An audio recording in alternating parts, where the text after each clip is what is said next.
We seek the authentic over the authoritarian. We see behind the curtain the theatrics, the theoi tricks, the tricks of the gods, becoming aware of the artifice used by those who would rule us. As our eyes become opened, we cultivate the knowing, that inner gateway to all that is, the infinite mindscape where the patterns that create manifest reality exists. The gatekeepers held sway for so long, defining reality for those who listen.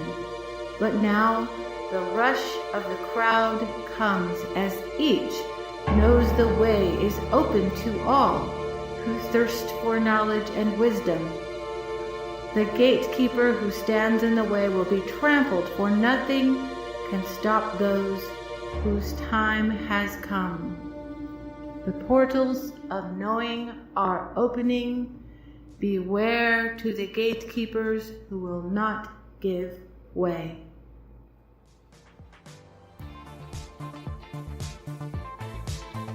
This is the Portals of Knowing podcast, brought to you by portalsofknowing.com.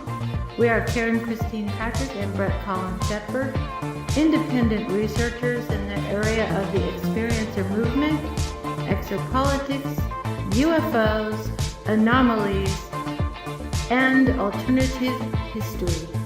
Welcome.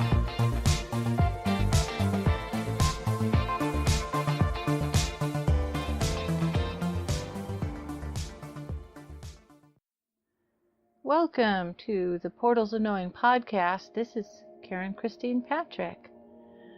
My research partner, Brett Shepard, will be joining us time to time to talk about projects that he's involved in. But I want to give an introduction to the series of podcasts that I'm doing that I guess I'm going to title May You Live in Interesting Times, which apparently has been told as being a Chinese curse. Interesting, maybe being in air quotes, maybe being where there's a lot of change, a lot of chaos, a lot of uncertainty. I don't know of anybody who's living with any certainty these days, so I would guess we're in interesting times right now. Present day, October of 2017. Probably every human institution from the top of the echelon, globally, internationally, any location, any household, any person is subject to seeing quite a bit of change. And that's an interesting position to be in. It's not always a precursor to good things, because it's led to world wars, lots of conflict. But I, in spite of history, in spite of what I've seen, I make the choice to be optimistic and to take the position, for the sake of debate, that humanity is on an upward swing, maybe because there might not be anywhere to go but up as far as what the average person is experiencing. A lot of difficulties and problems about the problems. The system by which we use to solve problems is itself problematic. So the Portals of Knowing podcast is coming from an interesting perspective, probably one that's neither fish nor fowl, in the sense that we're delving into some esoteric, off-the-wall, fringe-type topics, but with an eye towards talking about consensus reality. How's it going? And probably going to step on everybody's toes. Hey, because we can't exactly say that whatever worked in the past is going to work, right? I just caught myself doing something. I'm going to try not to do too much. The royal we, right? We're not abused. I'm assuming I'm speaking for everybody. When I'm saying we, I suppose I'm referencing all of humanity, but it is somewhat of a fallacy to invoke the royal we, just because we're not even that. We, there we go again. Humanity is by no means has achieved a consensus reality, a reality we can all believe in and accept at all. By any means. The best we do, the closest to the number one reality that we have is duality, which is either or, which is pretty much where we find ourselves. Either or on just about every topic imaginable, and that itself is a contrived consensus reality, because either or just is a right and left hand, it's still a right and left wing, and native saying is it's still part of the same bird, right? Humanity. And the premise of the program is to kind of dump out the whole basket and see what all the pieces and parts are if they interrelate together, and to make an assumption that what most people are experiencing individualistically and the dualism that they get drawn into is really at the behest of an elite system that benefits. Cui bono, who benefits from a either or paradigm, either this or that, Pepsi or Coke, right or left, conservative, liberal, this party, that party, he or she, perspective. And the greater whole, I don't think, is really served by this, because it creates direct conflict, because you've created conflict in the concept, and everyone, it seems to me, is projecting the argument of one side or another in any given argument. It's hard not to, or feeling like they have to, quote unquote, pick a side. And why isn't that questioned in and of itself? The fact that we have to pick a side. Who decided which side was the side? So it's what we try to get to, me and Brett being, not we royal, but just him and me, as researchers and exo-philosophers. I might want to explain what exo means in that sentence, or in that word, or that term, or exopolitics, or exo-philosophy. Is exo meaning outside of. So if you were up in a space station looking down at planet Earth, observing what's down on planet Earth, you would be not in it but above it, or not in it or of it. You'd be observing from an outside perspective. That's actually a weirdly useful observational position, because you're backing out. You're seeing that the dualism and the conflict isn't helping. So you question the either or premise in the first place, and then who is instigating that, or why does that choice have to be exactly like that? So exopolitics is a word that was used to talk about planet Earth not being the only inhabited planet in the cosmos, that there might even be a galactic governance that stands outside Earth global politics that is influencing our own earthly, Earth-concerned human dilemmas. And it is a meant to allow for the supposition or hypothesis that there is something else outside the Earth system, some intelligence outside the Earth system that is involved or observing.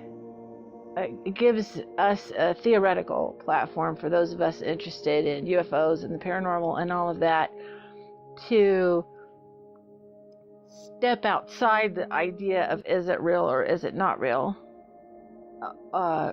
because that's, again, a dualism, right? Is this real or not real? And it comes out of a frustration of the fact that we had a former body of study called ufology, or UFOs, that was talking about what are these things that we see up in the sky and who's inside flying the thing,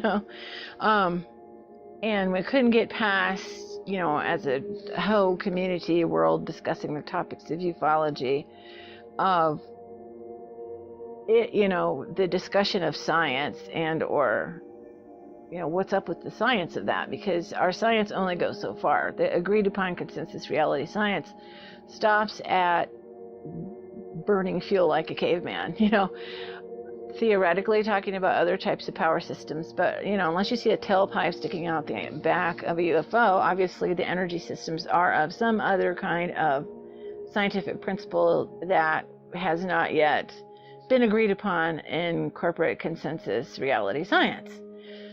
So exopolitics says, okay, I don't really want to argue, is that real or is that not? Let's use the mind and imagination as tools to try to see, okay, if what all these people are saying when they see one are genuine, and the fact that they have, and the other information that they're telling us, that would be the very large group of experiencers, anyone from somebody who's just seen a UFO to someone who has experienced a contact with a non-human intelligence, all the way to researchers who have been looking into this enough to know that there's something worthwhile to study. Exopolitics is a step back in trying to get the larger picture. And exophilosophy is, let's pull out and look at any kind of philosophy or love of wisdom, right? Love of knowledge. We want to know. We have a desire to know, not to shut things out and say, no, we don't want to look at that, but to say we're going to look at everything and see what patterns are there. So one of the difficulties with all of that is that people who really actually want to look into those matters have to deal with being put into something I call the paranormal ghetto. And when you do the Dewey Decimal System of ologies, all the different studies of everything, nonfiction, it's got to come on a card catalog section from 000 to 999. It's got to fit in there somewhere. And so the paranormal itself gets kind of shoved uncomfortably in there with religion and philosophy. It's not particularly allowed to be science. It's not allowed to be history. It's not allowed to be, anything that we're going to be talking about, science or history or biology or anything like that. That's going to be the normal, not the paranormal, right? So then that whole section gets to be just what humans think at that point, or what certain humans think at that point, who got to be published and who got to be, in the Dewey Decimal System, which is interesting because a lot of very interesting people have been forced to self-publish because their viewpoints did not allow them to be approved for the approved, Dewey Decimal section. And if you self-publish, it's very difficult to get into the regular library system. The most interesting discussions are not happening in that normal publishing realm. The most interesting information is not happening in those realms. And the thing that's becoming interesting is stepping outside that box and have somebody express an unusual opinion and why, if you judge it by how independent media is going.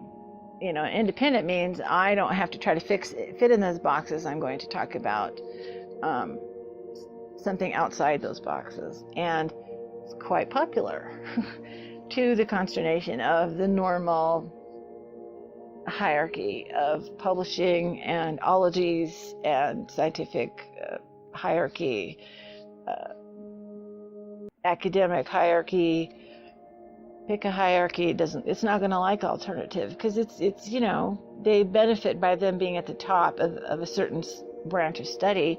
And if somebody comes along and gets more eyeballs or more press than they do, then what are they going to do? Oh, they're going to say fake. It's fake. Interesting. So we're now in that discussion. Fake news. What's fake news? What's real news? Well, apparently fake news is something we already have, or don't have, but quote unquote real news is only what's approved by somebody somewhere. Who is that somebody? Interesting. How come we can't talk about that? Fake news could be on probably the end of it that's probably the most egregious is, of course, completely made up stuff and distorted stuff. Okay, gotcha. A lot of people who look at UFO footage can kind of right away tell when the UFO footage is probably they've used some kind of technology to create it. So yeah, that would be fake news. Whereas just somebody talking about a UFO, if they have an unretouched picture of a UFO, it's not fake news just because it stands outside of the normal echelons of discussion, or what's approved. We're in a very difficult time right now trying to decide what's fake, what's real, what's going on. What is credible? Very interesting word. I hear it thrown around a lot in ufology circles, ufology, as credibility. And a lot of people are very concerned about credibility. Well, credibility is only as good as who is giving out the credit, who's giving you the credit, who is heralding you, who is saying, yes, this person is approved by us as being knowledgeable about a particular topic. And you have to be careful about that because of the fact that who's giving out that credit, who is approving that, who is supporting that and saying that's real. Is it somebody that has an entrenched hierarchy? Is it somebody that doesn't want any new ideas in because it would threaten their funding or their profit motive, right? What I think people deeply want is authenticity, okay? Not authority. Authority is by title is going to work for us at this point because a lot of people with titles are wrong about a lot of things. Anyone can give, any group of people can give somebody a title and go ahead and rubber stamp that, but if that body itself, that deciding body itself loses credibility, now what do you have? They're going to be they've discredited themselves, so who do you have credibility with? And it's not just empiric credibility, it is what is your standard or the planks in your platform, what are you saying? And I would kind of illustrate that by something my grandmother said. My grandmother was a Depression era baby, literally young lady during the Depression era. And she made this observation one day, which I thought was amazing. She said it used to be that the three most respected guys in town, the three most respected men, obviously, in town, being a patriarchal era that it was, would have been the statesman, it would have been the banker, and it would have been the priest. Okay, where are we at now? There have been egregious abuses by these authoritative structures to where now there need to be a qualifying statement about all three of those to say, the statesman has turned it into the politician. The banker has turned into the bankster. I'm currently going through the facts that my bank had major fraud committed in it, and basically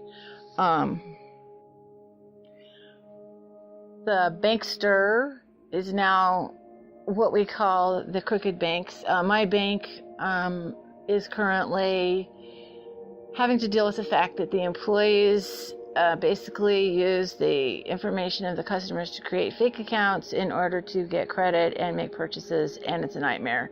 And it makes me really not want to be with my bank anymore because nobody went to jail, and I'm assuming people got fired, but nobody went to jail, and it was fraud. And so now they're having to do a whole lot to recover their reputation but they're going to lose customers, and they're likely to lose me once I figure out an alternative I can deal with, because it's bankster, and there's been so much fraud, identity theft, and the banks throwing their weight around, being too big to fail, to get resources from the taxpayers, that we now have this term, the bankster, like gangster, right?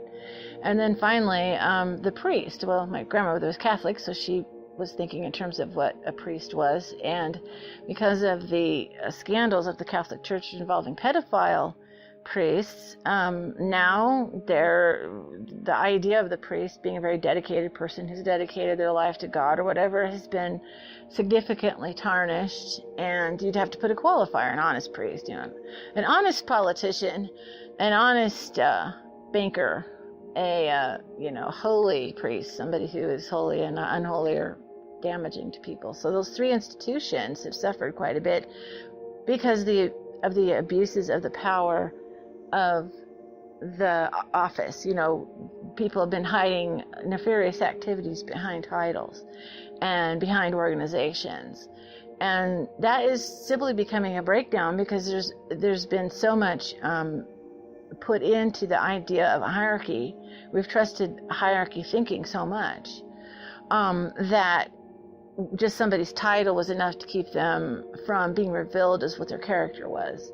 And we're seeing the breakdown of that. And this is a central theme for me is about hierarchy thinking, or the hierarch mind, is that you can't just make an assumption just because there's a structure and then there's an office and somebody has the title from being in that office or in that position as meaning automatically needing to mean that they're above scrutiny, that they don't warrant investigation of, are they being truthful, honest, and having integrity or not. Our hierarchical systems are breaking down because humanity itself is, becoming aware. I had a pedophile minister in my church that I was growing up in. And basically, it was a horrifying situation because he was able to get away with it during that era, although there was police reports he was paying off his victims, and it was a situation where he never really was called to task. He should have gone to jail. He never did because he was hiding behind the church and hiding behind his title and was not a good person. With the information age comes the possibility that we can know a heck of a lot more about each other, about our institutions, and about our leaders than we used to know before. And that's very uncomfortable. We're finding maybe we don't want to give any particular position or title or authority, don't give an office too much power. Don't give an organization too much power over our day-to-day living. We're having to take more responsibility for our own affairs.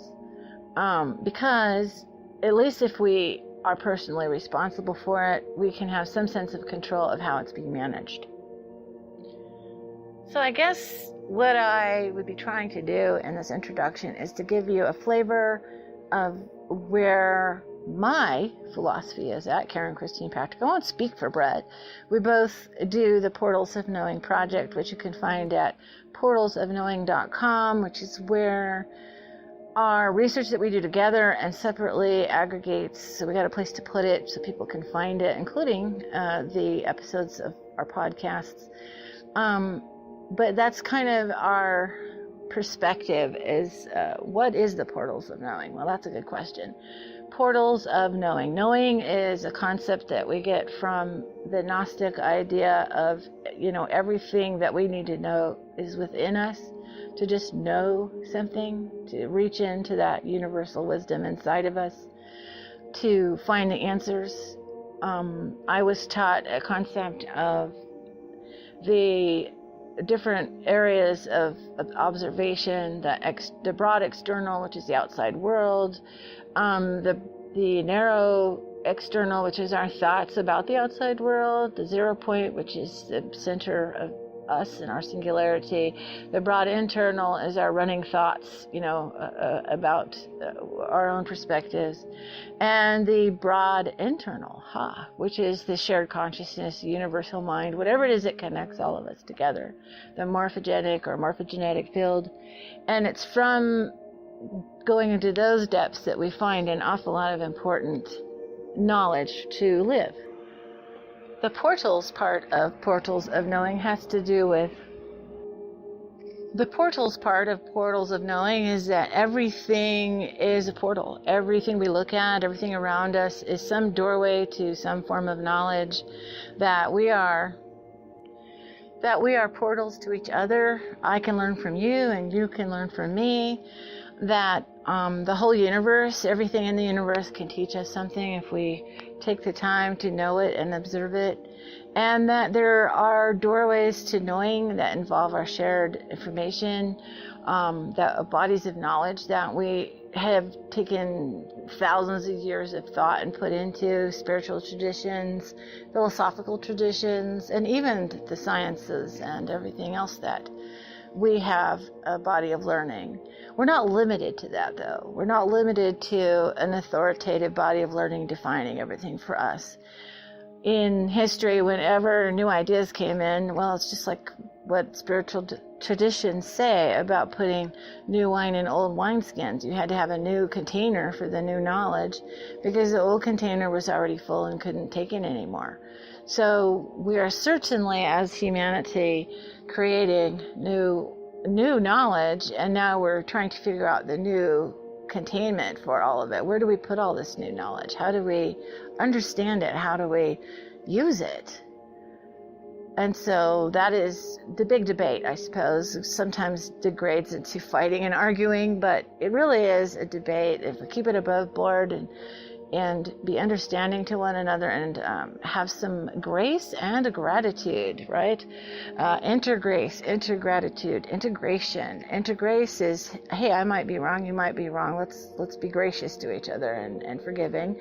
And gratitude, hey, thank you for looking at that one thing. I might not agree with your conclusions, but thank you for the information. It's everybody's contribution is important in one way or another. It might not be the operating principle if somebody's looked at a problem and discovered a very negative way to handle it, and we might not be able to appreciate everything about that, but at least to say, okay, there's definitely a problem here. What might be a better, more humane level of use of that information. So I hope you will enjoy this podcast. I've been in development with it mentally for a couple months, trying to figure out what to say and how to talk about it. Been developing the website. We have resources, portalsofknowing.com. You need to check it out. And thank you for listening.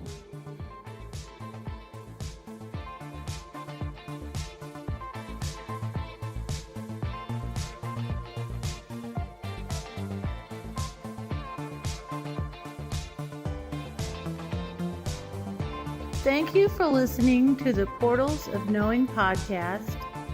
Please check out the website portalsofknowing.com for books and media from unique perspectives.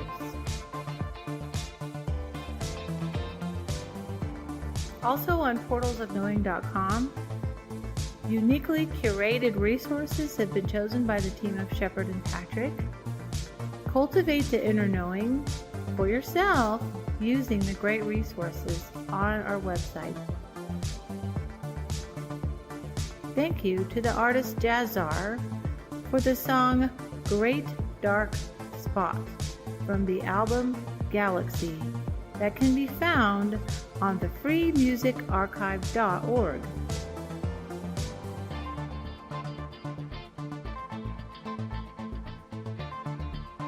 This is a production of portalsofknowing.com.